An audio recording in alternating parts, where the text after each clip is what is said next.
प्रसाद शारदा और अनामिका को जेल से छुड़वा के उन दोनों को बाहर निकलवाते हैं। भले ही पीछे एक मासूम सा चेहरा हो, पर बाहर से वो बड़े ही गुस्से में थे। उन्हें देखकर वो पैदल चल के आगे आ गए और गंभीर आवाज में कहने लगे, तुम लोग ऑटो लेकर घर जाओ, अभी मुझे ऑफिस जाना है, रात में घर लौट के बात करूंगा। इतना कहकर वो ऑटो को बुलाते हैं। ऑटो उनके पास आता है। फिर सास बहू उस ऑटो में बैठ जाती है जाने के लिए। बाबू, इन लोगों को कृष्णा नगर में छोड़ देना। ऐसा कहकर वो ऑटो वाले को पैसे देते हैं। ऑटो चले जाने के बाद वो भी अपने ऑफिस के लिए रवाना हो जाते हैं। ऑटो में बैठकर सास बहू चैन की सांसें लेती है। बाप रे, सासू माँ, अगली बार मैं आपसे हाथ नहीं मिलाऊंगी। पिताजी ऐसे मुझे घूर रहे थे, मानो कि मेरी जान ही निकल जाए। ऐसा मत कहो बहू, खुश रहो। पत्नी जैसा मुझे प्यार करते हैं, तुम्हें बेटी जैसा स्नेह करते हैं। ये गुस्सा बाहरी है, अंदर से तो वो बहुत ही नरम इंसान है। पर पिताजी को देखकर तो मुझे ऐसा नहीं लग रहा है माँ जी। शाम को ऑफिस से घर लौट के पिताजी का हाथ आपके ऊपर और आपके बेटे का हाथ मेरे ऊपर उठेगा ही उठेगा, ऐसा मैं अभी से समझ रही हूँ। ऐसा कुछ नहीं होने वाला है बहू, तुम बस इंतजार करो शाम तक, और फिर देखो रात को तुम्हारे पिताजी घर पे आके खाना खाएंगे और आराम से सो जाएंगे। सासू माँ शारदा चाहे कितना भी कह ले, अनामिका ने भरोसा नहीं किया। उसे अपने बात पे ही भरोसा था। यही कि रात को सास बहू का अच्छे से आज बैंड बजने वाला है। तब तक ऑटो भी कृष्णा नगर बस स्टैंड पहुंच जाता है। सास बहू ऑटो से उतरती है और पैदल अपना घर चली जाती है। उधर घर के बाहर अनामिका के पति रमेश, दो बच्चे हरीश और भाव्या शारदा और अनामिका का इंतजार कर रहे थे। बच्चे जैसे ही माँ को देखते हैं, भागते हुए माँ के पास जाते हैं। माँ, आप आ गई। ऐसा कहकर दोनों बच्चे भागते हुए जाके अनामिका के दोनों हाथ पकड़ लेते हैं। अनामिका दोनों बच्चों को देखकर रोने लगती है, उन्हें अपने पास खींचती है, फिर भाव्या को उठाकर उसे चूमती है। अब रात हो चुकी थी, सभी खाना खा लेते हैं। करीबन रात के 9 बज रहे थे तब प्रसाद घर लौट आते हैं। सास बहू मासूम की तरह चेहरा बनाकर चुपचाप सर झुकाकर हॉल में खड़ी रहती है। देखो सास बहू, लालचपन की वजह से तुम लोग मिलावटी की और अपने समोसे के व्यापार से धोखा किया। अगर तुम लोगों ने फिर से ऐसे की तो तुम सास बहू को मैं फिर से जेल भेज दूंगा और हम बाप बेटे फिर से शादी कर लेंगे, याद रखना। प्रसाद के ऐसे कहने पर अनामिका बहुत डर जाती है, पर शारदा इस बात को बहुत हल्के में लेती है। अजी, 2 दिनों में होली आ रही है, मैं और बहू सोच रहे हैं कि हम रंग बेचे, कुछ पैसे भी कमा लेंगे। कोई जरूरत नहीं है रंग बेचने का, मैं और बेटा कुछ न कुछ करके तुम और बच्चों को देख लेंगे, इसीलिए तुम सास बहू को कोई भी काम करने की जरूरत नहीं। बिना मिलावट के हम अच्छे रंग बेचेंगे, हम ईमानदारी से काम करेंगे। एक बात याद रखना सास बहू, समय बदलता है, अगर तुम कोई गलती करते हो तो इसी ही जिंदगी में उसका फल भुगतना होगा। लालच के वश में जो भी काम करोगी उसका फल हमें और हमारे बच्चों पर जरूर आएगा। ऐसा कहकर प्रसाद बिना कुछ खाए पिए सोने चले जाते हैं। शारदा को बहुत दुख होता है।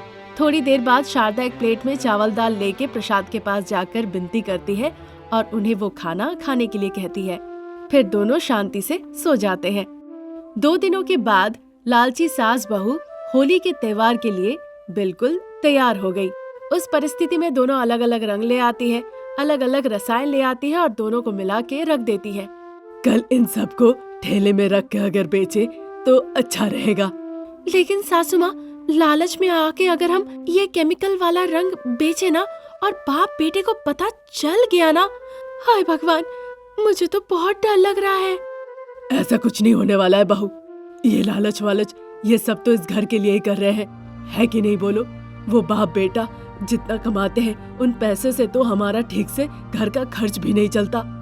अगर हम ऐसा कहेंगे तो आपका बेटा और पिताजी दोनों ही नहीं मानने वाले। अगर हम मदद की बात करेंगे तो वो भी तो ऐसा कहेंगे कि मदद ही करना है तो हम नौकरानी का काम करके उन्हें मदद कर सकते हैं ना। अगर हम वो काम करेंगे तो हमारे पास पैसे नहीं होंगे, हाथों में बस दर्द होगा। तुम ज्यादा सोचो नहीं, कुछ नहीं होगा, जो कह रही हूँ वो करो। इस तरह से सासू माँ शारदा बहू के मन में हिम्मत जुटाती है। वो दोनों जैसे ही वहाँ से चली जाती है, थोड़ी देर बाद वहाँ हरीश और भाव्या आते हैं और वहाँ से रंग चुरा के दोनों भाग जाते हैं। वो मिलावटी केमिकल वाला रंग बिना घर वालों को कुछ बताए वो चुपचाप स्कूल बैग में छुपा लेते हैं। अगले दिन सुबह सुबह प्रसाद और रमेश तैयार होके अपने अपने काम पे चले जाते हैं। अनामिका हर दिन की तरह बच्चों के लिए लंच बॉक्स तैयार करती है और बच्चों को स्कूल छोड़ के वो घर लौट आती है। घर पे सासू माँ केमिकल मिलाया हुआ रंग के पैकेटों को गिन रही थी और एक एक को अलग अलग करके रख रही थी। बहू, अगर हम इन कलर्स के पैकेटों को बेचे तो हमने जितना निवेश किया है उससे कहीं ज्यादा कमाएंगे।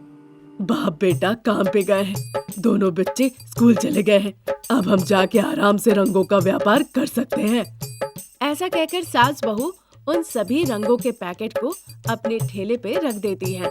फिर से खाना खाने आना पड़ेगा ये सोचकर वो एक ही बार में खा लेते हैं ताकि आना ना पड़े।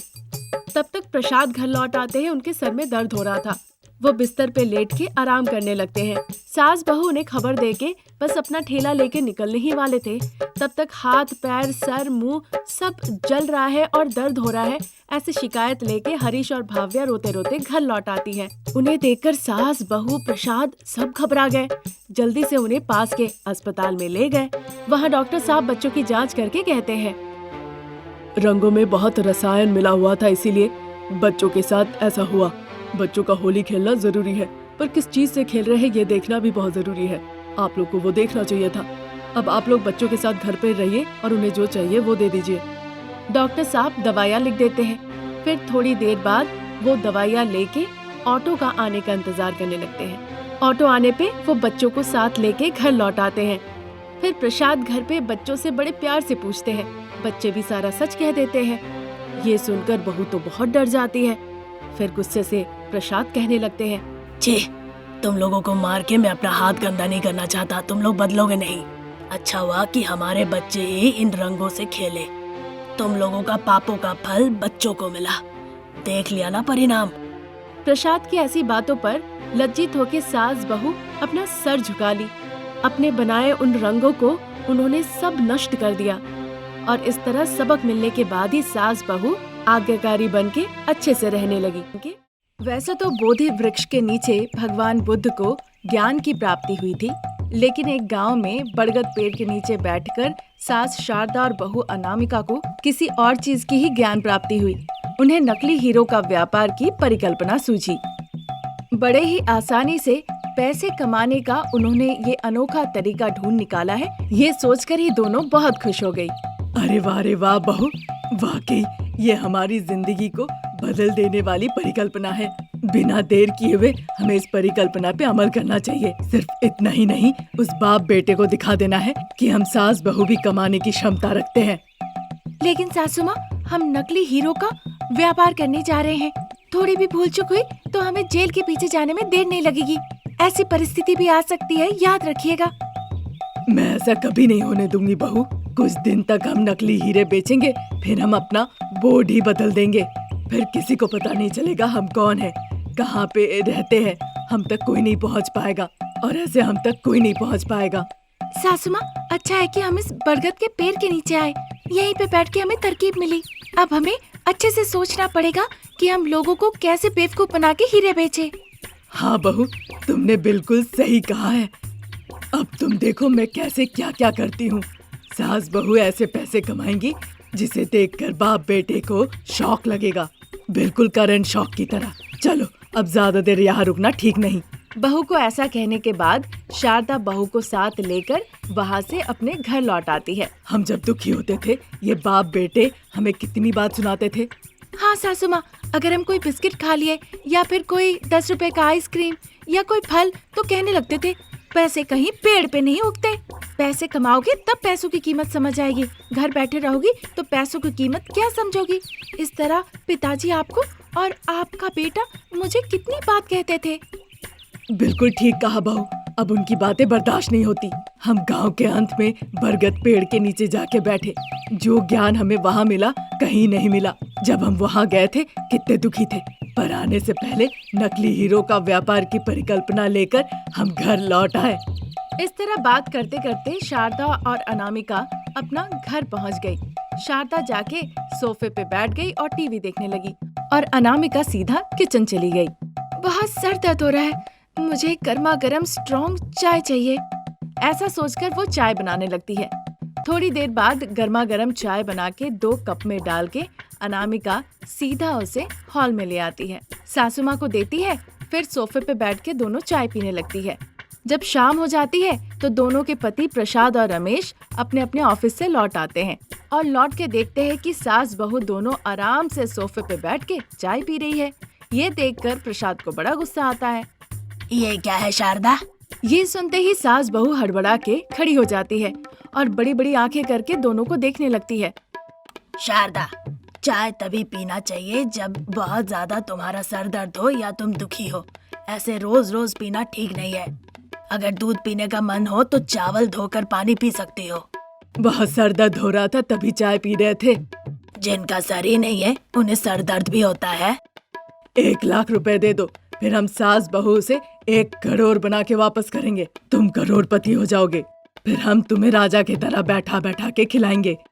पर कैसे अनामिका? इसमें बरगद पेड़ का रहस्य है। बरगद पेड़? तुम लोग वहाँ क्यों गए थे? वहाँ हम क्यों गए थे बताओ? नाम काफी नहीं है समझने के लिए। उनकी बातें सुन के प्रसाद बिना कुछ कहे चुपचाप अपने बेडरूम में चले जाते हैं। वहाँ वो अपने पुराने ट्रंक खोलकर वहाँ से 1 लाख रुपए लेकर वो सीधा हॉल में चले आते हैं। सास बहू को दे देते हैं। ये देखकर शारदा अनामिका बहुत खुश होती है। 2 दिनों के बाद वो एक दुकान भाड़े पे लेते हैं नकली हीरे का व्यापार शुरू करने के लिए। अब लोग क्योंकि हीरे के शौकीन थे इसीलिए उनके दुकान हीरे खरीदने आए।